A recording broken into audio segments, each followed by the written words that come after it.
Welcome to Mindful Corner. We're so excited to be back with y'all and even more excited about this episode.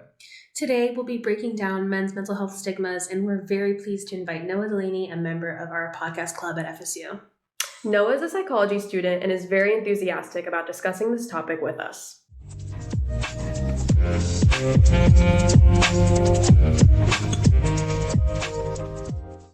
So Noah, could you first give us some background on yourself and what sparked your interest in psychology?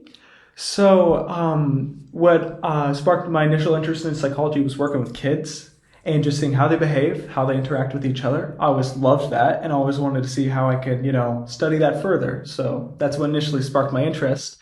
And yeah, I love seeing like how people interact and how interactions play out. Yeah, it's super interesting, and it definitely plays into just not even like your interactions with people, but so many other subjects. And it's like really, I've learned that psychology is really applicable in like a lot of fields, in medicine, in business, and it's a really just well-rounded subject field. So that's awesome that you're studying that. Definitely. And, this podcast is all about breaking down stigmas. So how do we begin to break down these stigmas against men's mental health? Like, where do they come from, and like, what is your experience with them? I honestly will say they come from just the deep-rooted thing of you need to be manly. You need to not show emotion. You need to be tough. And in doing that, a lot of people have friend groups and friends that they can't just reach out to them if something's up. So if you're struggling, you're kind of struggling alone. Most cases. I know it varies from person to person. Right. But usually just the stigma comes from you need to be strong, you need to carry it, and that's it. No outlet to talk about it or anything. So it's like you think it's like a societal issue of like men, it's like expectations for men from society? I would say more the expectations honestly put on from other men. So I would never say women push that on them at all definitely it's like the first time, like personally, if I try to vent to someone like way back when, I thankfully have friends now that'll listen and stuff like that. Yeah. But way back, vent, and then they just didn't know how to react. If you vented to anyone as a dude in adolescence, they just don't know how to handle a situation like that. Yeah. So that just feeds the stigma. Like, I can't have these issues. I can't express these issues. Right. And it's, I think too, like, would you say it's more of an issue of like nervousness for vulnerability in a way? Like it's seen as a weakness, It is, I will say, yes. It varies from people to people, person to person, but it is a sign of like weakness. Like, I'm not as, everything's not okay. Yeah. Sometimes men play up themselves a lot. Yeah. And then just showing like, hey, like, I'm struggling, just right. And then getting that reaction of it only reinforces it. Yes. Oh, that's so true. That makes sense. Yeah. So there's a lot of dissonance there. And I think it definitely stems from childhood, right? Like, I mean, I'm not sure, because I think it's just, I would say I think it could. I think it could. It definitely happens. It starts like adolescence, when you like really just like, okay, something like in high school, you're going to have issues, and how those people react to those issues really then form what happens. That makes sense. In later life. Yeah. Like when issues come up, like you're struggling with, I don't know, this is a random example, but like a breakup or something. Right. And like maybe you're sad, but you don't feel like you can go to your friend because they might not judge you, but they don't know how to handle your like deep, sad emotions, because I don't know if they were taught or just like behaviorally, just like that, it's just how it is. It's like you're not meant to talk about your emotions. Like, is that kind of what you're trying to say? Like, maybe like, I'm saying it's like a mix of both, because yes, there are people who like just like it's not like you're not allowed to, it's just you don't know what to say, like like how to put it in words and how to talk about it to someone else. And it not only takes you to put into words, the person you're talking to also needs to like help you, and they're just not equipped with that, because I guess that's just how boys and men are. They just don't know how to be vulnerable at that stage in their life, and that carries into adulthood. Yeah, and if they don't learn it at that stage in their life, it won't set them up for success in like in adulthood to like, be it because you learn tools for your life in adolescence. That's what adolescence is for, right? You learn how to handle your emotions, and like especially like as a woman, that sounds so cheesy, but like as a girl, like I felt like when I was growing up, that's when I learned how to handle my emotions. That's when I learned like how to express yourself, because like teenagers or whatever, like they might act out because they don't know how to express themselves, and like what I'm hearing from this, like obviously correct me if I'm wrong, is like when men aren't like not taught, but when they aren't getting the experience with being able to express themselves, then like the acting out just like extends because they don't know, they just don't have the resources, or like there's too much stigma to even like talk about their feelings. You know what I'm saying? Yeah. And I think the stigma definitely extends itself in the media, especially nowadays. And I think it's either, I don't know, I've seen both sides of it. It's definitely amplified it in some cases, depending on like what site you're using and who, like, I mean, what content you're consuming. And then obviously there are movements that are, excuse my voice, that are aiming to like help men open up and to help men obviously be more vulnerable. But there's definitely still, it's very binary. So I'd say, what experience do you have with the media and like how it's reinforced or maybe not reinforced stigmas? Honestly, it depends person to person. I will say I haven't seen a whole lot of media that just is like very broadly like no being vulnerable. Yeah. Because there are some movies where it's just like men are vulnerable and those are the strongest men. And I could see now, like, I don't know, stupid example, Last of Us, they made Pedro Pascal go to therapy to like help destigmatize it. So nowadays they're trying to like open it more. Right. But it was always just, I guess, I don't know, beefy dudes just fighting each other, being strong. And I guess when children and adolescents idolize that, they want to be strong. Right. Right. So. And they think that like no emotions equals strong because like they're not seeing anyone be vulnerable. Yeah. So they think, oh, I should hide these feelings I'm having because I won't be perceived as strong. But that is reinforcing a negative habit because you're not you're not being vulnerable. Yeah. And it depends person to person, like on how vulnerable you want to be. I just think the main issue is that society is pushing this fact that men shouldn't be like, and I think they should have the freedom to like they should have the freedom to choose to be vulnerable and not be judged for it or not see it as like something super scary. Like, why is it? Like for women, it's, it also depends on the person. For women, like some women are less vulnerable than others, but at least we don't have to worry about these societal like constrictions. Like I don't feel afraid to open up to my best friends about vulnerable issues. And it's like, I don't know why for women, it's just so like, it's also seen as a weakness for women. And it's also but it's also so normalized. It's almost like society in general, like for men and women, like doesn't believe that emotions can be held at the same level as logic. In a responsible way. Sure. Like they equate emotions with not being rational, and to an extent, yes. If you're overly sad, you might not make the most sound decisions, but also your emotions guide your life. Yeah, sorry, I didn't mean to interrupt. Oh no, you're good, but totally, like your emotions guide your decisions ultimately, and obviously you want to choose, I'd say, logic over emotions in most situations. Like I don't think you should choose. I think they should be held at equal levels. That makes sense. I think biologically our emotions are there for a reason. Like when you're like fear, for an example, like it's there to protect you. If you're scared, you fight or flight. I know. That is something that is... Yeah, I know. I believe God gave us these emotions for a reason. They're innate in our bodies. Yeah, so and it motivates us. It keeps us safe, honestly. It keeps us safe. It keeps us happy and protected. Like if something's making you sad, don't do it but... Even at the most basic level with food, like food inherently, like it has like does it release endorphins? Yeah, like when you eat something like yummy, dopamine, I'm not like that. No, I think all of those chemicals kind of balance out each other. Oh, for sure. Yeah. I did hear, I believe serotonin is more related to fulfillment and dopamine is, I'm not sure. I don't know much about that stuff. Maybe like the psych major can weigh in. Maybe. They're both like hand in hand with like the happy emotions. Oh yeah. Anyways, I know there's serotonin, dopamine, oxytocin.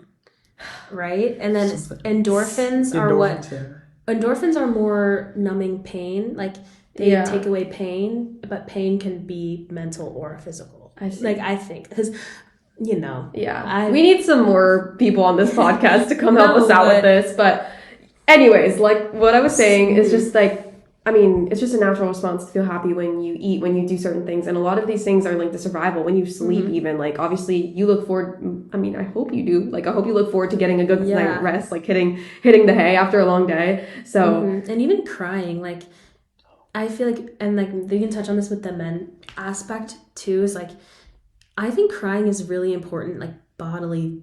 Okay, this is like maybe my hot take, but I think it's a really important like function that can help our like brains kind of process complex, either sad or whatever for kind sure, of information. it makes like what's intangible almost tangible. Exactly, It's like it's almost like a release. And I think society. I just remember from like having like a little brother.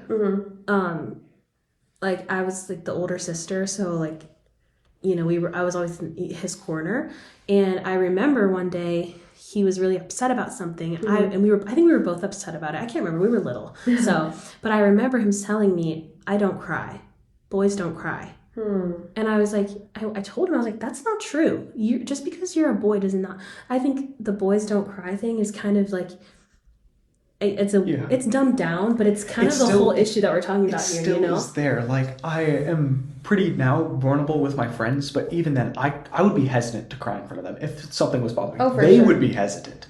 We as men, we don't know how to like care and like like help with someone. It's seen as awkward, or it's seen as like gay. Like, you know what I mean? Yeah, like, but there's so many like just things. But it's that, not. It's not. No. Yeah, it's literally just a like, physical reaction. I tell my friends that I love them and I hug them. Yeah. But I feel like if men did that, it would be, or like boys, like it's seen as more like it's awkward. It's awkward. Yeah. Yeah.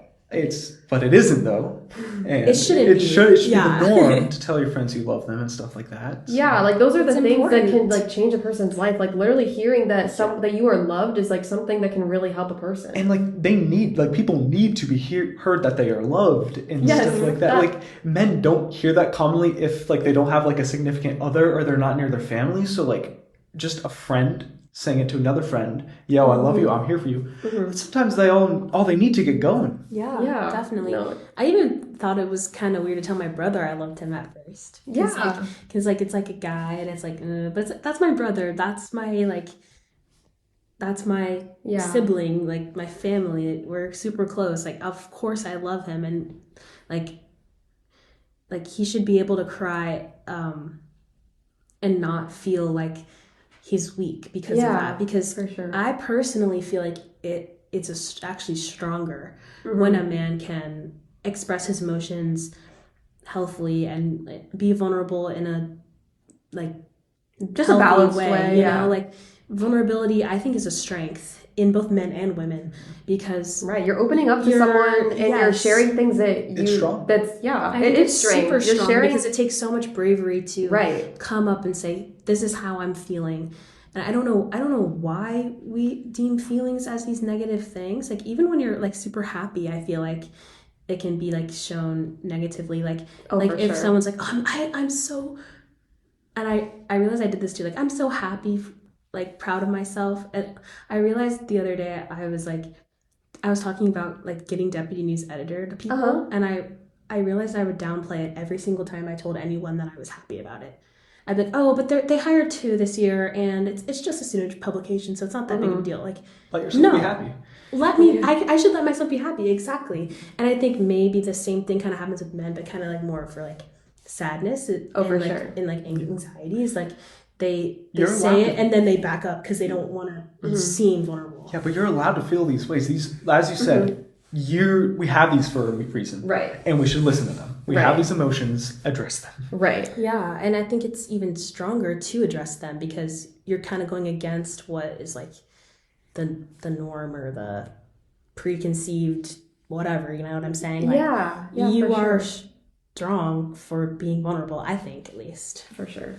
Kind of moving away from the conversation about emotions, but more to like specific mental health issues in men. Like, would you say? I mean, actually, I wouldn't even like ask that. I mean, I've perceived at least that a lot of men do not open up about the mental health issues they have and the specific things they deal with. Yeah, no. To get well, it's gotten a lot better, thankfully. But just to get a man to open up, like I know if a friend is going through something, can they open up? Probably not. Yeah. Even if you say, "Hey, I'm here. Hey, you can talk to me," just still doesn't happen. So what do you think the risks are for men that like what do you think is like, let me like rephrase my question. Like what do you think is the drawbacks of that? Like how does this negatively affect men like in their day-to-day lives? I will say it gives them an overwhelming sense of isolation, even though it isn't true. If they're not opening up, they're not talking to people and hearing them like reciprocate that, like, yo, I'm here for you, it makes them feel alone and makes them feel unloved, even though there are plenty of people that love them. There are plenty of people that are there for them. So it's kind of like they will feel isolated. And that can affect just anxiety, just daily, just mood and all that stuff. Yeah, and as someone who literally has a chemical imbalance in her brain, I can't even imagine what it's like. Because one of the things that obviously I take medication, which helps balance things up there, but also just like in dealing with my anxiety and my OCD, like even before I was taking medication, one of the most like helpful things was just hearing, like feeling support from others and like talking to therapists and just getting vulnerable. Like those were such healing things that I can't even imagine what it's like with men that have those chemical imbalances that are told not to take medication, not to seek help because that's weak. And I really hope there's no one who actually like says that to them. Yeah. Hopefully not directly, but I hope they don't feel that. Yeah, I hope they don't. I mean, I know a lot of people. It's more feel internal. It. Yeah, it's really more internal. Yeah, for sure. It definitely is. I'd say honestly, it's a fear. It's like they're like, I think they're afraid to seek help. It's either afraid or it's like just ashamed. They don't think that it's like necessary because like just man up, man up. It's not something you have to deal with. Yeah, like put a Band-Aid on it and like stand up. And I think it's just a really harmful. But I think it's stronger. Like I think we need to take the phrase "man up" and make it about like helping yourself. Yeah. Self-care is really manly. Yes, I agree. I mean, obviously, I'm a woman, so like I always am gonna believe that. But I just think like talking about your feelings is like super important. And right. I don't know. Right, and it's all like to say like, oh, we're like forcing men to open up, but just like giving them the option to. Again, it's just like making it so it's not like a societal constriction, I guess. Like the same thing with, this might be a very extreme example, but like, I mean, women back before the 1920s, like for them, they weren't used to getting educated. They weren't used to like, they were told like, you don't need to be educated. Like you can stay home. And now it's amazing that they're given the option. So, I mean, obviously not as extreme, but now, I mean, honestly, it is as extreme because there's actually more women in college now than men. That is crazy. Especially here at FSU, because we used to be all girls school. Right. That's amazing. So definitely like gender roles and like how we like what each, I guess, gender is like perceived as, it's definitely changing. Right. And it's definitely getting better. Like I definitely think I think maybe this was just because I was like online in like 2014, but I think there was kind of a push for it like back then, because I remember like it's like silly, but I remember Emma Watson like did a speech about it, and like she's like a big feminist, and she was saying like, she was talking about how like the men don't cry notion is ridiculous and it's unhealthy and everything. So I think there are like pushes and like initiatives for it. Yeah. But I mean, those things obviously take time to come to fruition. Yeah. I was literally thinking that exact The phrase fruition. in my brain. That's crazy. You just like spoke just like jinx. But yeah. So no, like, do you have any personal experiences with this? Like being like, obviously being a man and being, having that internal, like, I don't know, bias, I guess. Yeah, I will say like, it's a little harder because men already have that thing where like they can't open up, and already counseling has that stigma. Like even women experience that stigma of like, if I tell people I go to therapy, like people will view me differently. Yeah. So having counseling stigmatized a little bit on top of having feelings as a dude a little bit stigmatized is like a double whammy. So yeah, that's true. it really takes it really takes a lot of manpower and just strength to go to get help, get counseling if something is like really bothering you. And I struggled with that personally. Like I would not go to therapy. Like I would get offered it, but I couldn't. I was like, oh no, I don't need it. Right. Until I actually went and I was like, holy shit, there's nothing wrong with going here. Yeah, it's actually like a safe space. Yeah. That is, yeah, I definitely agree with that. I was gonna ask. My next question was like, have you been to counseling? And like for them out there, like, what was your experience with it, and how did it help you? I guess you don't have to give specifics if you don't want to, but how did that like experience help you, and like kind of make you realize that there's more out there, like what you just said? It really made me realize that I have these emotions and that I should listen to them. Like Elvin's saying, like they're here for a reason. Address them. You can't just push them under the rug. Like they exist, accept that they exist, and do something about it. I mean, there's a reason you're feeling this. Yeah. I mean, we see the consequences of not processing your emotions properly. I mean, some people end up doing terrible things. There's a lot of issues in the world because that could simply be resolved by addressing one's emotions and being, honestly, addressing emotions, I think, is the most rational thing you can do. I think we need to flip that. True. Flip the notion around that emotions equals like irrationality. Like, no, that's not true. Like emotions are rational. Like that's or emotions and rationality like go hand in hand, I would say. I agree.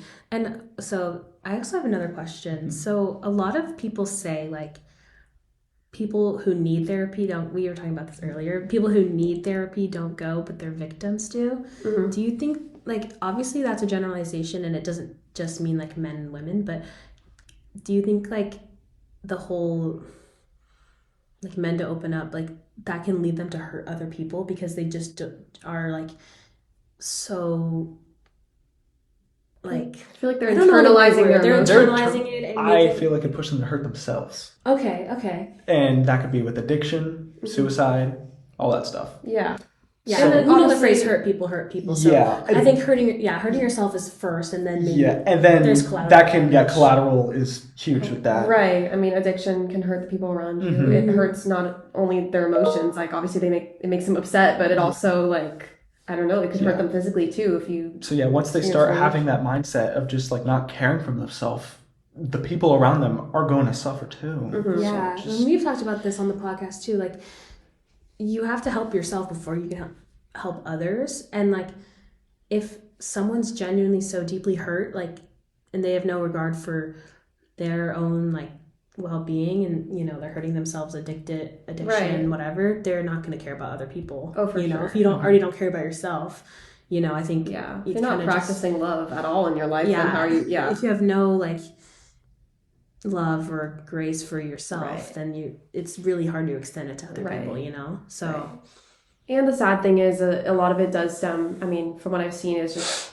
the way that families raise their kids and just the environments that children are put in. I mean, if they're put in just violent, unloving environments too, that can contribute to such poor mental health and again just reinforce stigmas. So do you know of any resources or organizations that like well, here on campus, counseling services, counseling's always anonymous. Like, you don't have to tell anyone you're going. If you're still scared of that part, that stigma, you don't have to tell anybody. They're not going to tell anybody. Right. So all like confidential. They legally aren't allowed to tell anyone. So you got that extra level of protection. There's always, if you're like, and if you don't want to go that, if you don't want to pay, even though it's free on campus, there's hotlines. There's addiction hotlines. There are Talk Campus. That's like a campus hotline. There is just the crisis text line about anything you're going through. People will listen. Oh, 100%. Yeah. Right. And if you're watching this on YouTube or even on Spotify, I'll try to see, just go in the description and I'll definitely link some resources there because those are super important to be aware of. I think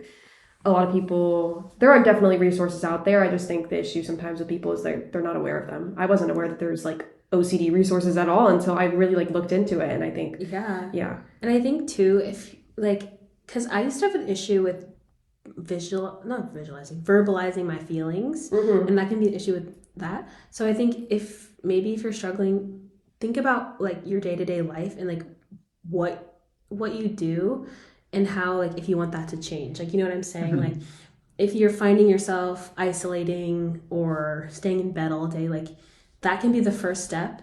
And then a counselor can help you realize like why you're doing that. Yes. And why you, or like maybe you find that you're pushing people away in your life.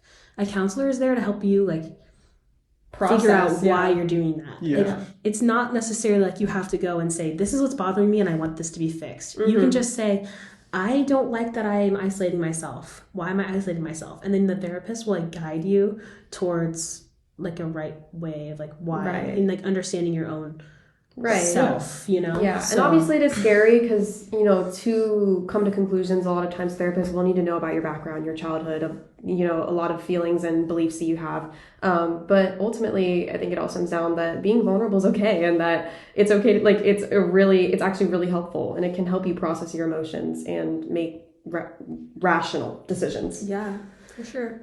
So Noah, do you have any other stories, PSAs, you know, last testimony? I mean, obviously we can keep going, but anything you want to give? I will say, just check up on your friends. Check up. Always let them know that you're there for them. Okay. Always just tell them you love them. It's not cringy. Okay. It is. It's sweet. It's nice, and that could just be something they need to hear. You don't know what people are going through, and 100%. unfortunately, men are very, very good at pushing that away and hiding that from you. So you just don't know what they're feeling, and this goes for women too. Just tell them you're there for them. I'm here for it's you. so yeah. important. Sometimes that can be the difference between like life and death. Honestly, Yeah. It's like saying, "I'm here for you. Like you can talk to me about anything." Yeah, it's truly so powerful.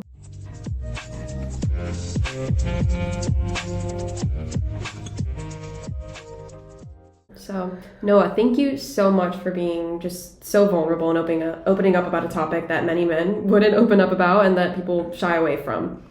Yeah, we're so glad you shared all of this, and honestly, I learned a lot from like hearing what you have to say. So I really thank you for coming on the episode. Yeah, and that's all for this episode, y'all. We're super happy that we discussed this issue, and we hope that y'all took something away from this. And if not, that's totally fine. Just click back in on the next one.